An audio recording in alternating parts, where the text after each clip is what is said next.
ही बातमी आहे आपल्या सगळ्यांसाठी। विजेची उपकरणं हाताळताना विशेष काळजी घेणं गरजेचं आहे, कारण थोडासा हलगर्जीपणा जीवावरती बेतू शकतो। कारण गेल्या 3 दिवसांमध्ये विजेचा शॉक लागून 3 वेगवेगळ्या घटनांमध्ये 4 जणांना जीव गमवावा लागलाय।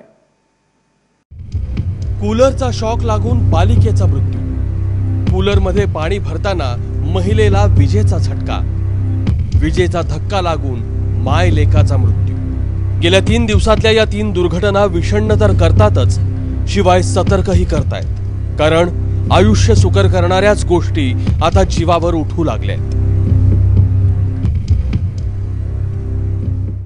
नागपूरच्या स्वागतनगर भागात 5 वर्षांची खुशी फ्रीजमधून पाण्याची बाटली काढायला गेली आणि त्याच वेळी शेजारी असलेल्या कूलरचा शॉक तिला बसला आणि त्यातच तिचा मृत्यू झाला। हे आपले सॉकेट आहे, हे सॉकेटमध्ये अर्थ जे आहे हे प्रॉपरली कनेक्टेड केलेले आहे इथे। त्यानंतर तुमचे फेज जे आहे ते कनेक्ट केले, त्यानंतर हे न्यूट्रल कनेक्ट केलेले आहे।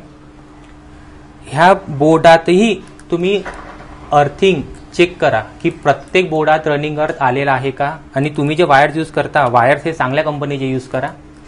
ज्या प्रमाणात मार्केटमध्ये लोकल वायर्सही भेटतात ते यूज नको करा।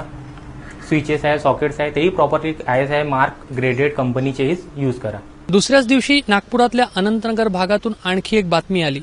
कूलरमध्ये पाणी भरताना छाया नारनवरे नावाच्या महिलेचा शॉक लागून मृत्यू झाला। फर्स्ट ऑफ ऑल, जेव्हा तुम्ही कूलरमध्ये पाणी भरता त्यावेळेस एन्श्योर करा की जे स्विच आहे जिथे तुम्ही कनेक्ट केलेलं आहे, हे स्विच आहे जिथे तुम्ही टॉप कूलरचं कनेक्ट केलेलं आहे ते टॉप सगळ्यात आधी स्विच तुम्ही ऑफ करा। ऑफ केल्यावर तुम्ही जे हे टॉप आहे कूलरचं ते टॉप तुम्ही रिमूव्ह करा। रिमूव्ह केल्यावर नंतर मग तुम्ही पाणी फिल करा। नागपुरातल्या या 2 दुर्दैवी घटनांनंतर जी तिसरी बातमी आली ती आली या चंद्रपुरातून। इथे मायलेकांचा विजेच्या धक्क्याने मृत्यू झाला। त्रिंबके कुटुंबात विवाह सोहळ्याची लगबग सुरू होती। घर रंगवायला काढलं होतं, त्यामुळे घरात वायरिंगचा खच पडला होता। पाणी टाकीत सोडण्यासाठी मुलाची आई गेली।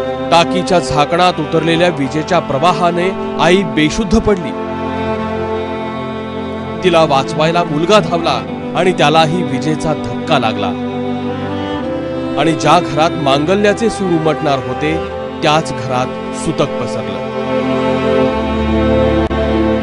जेव्हा तुम्ही घरची वायरिंग करता ते वायरिंग करताना एन्श्योर करा की तुम्ही घरी पूर्ण रनिंग अर्थ प्रॉपरली कनेक्ट केलेला आहे टू एव्हरी बोर्ड। प्रत्येक बोर्डाला तुम्ही रनिंग अर्थ कनेक्ट केलेला आहे। एकाही बोर्डमध्ये अर्थिंग अगर मिस झाली तर तुम्हाला करंट लागण्याचे चान्सेस असते।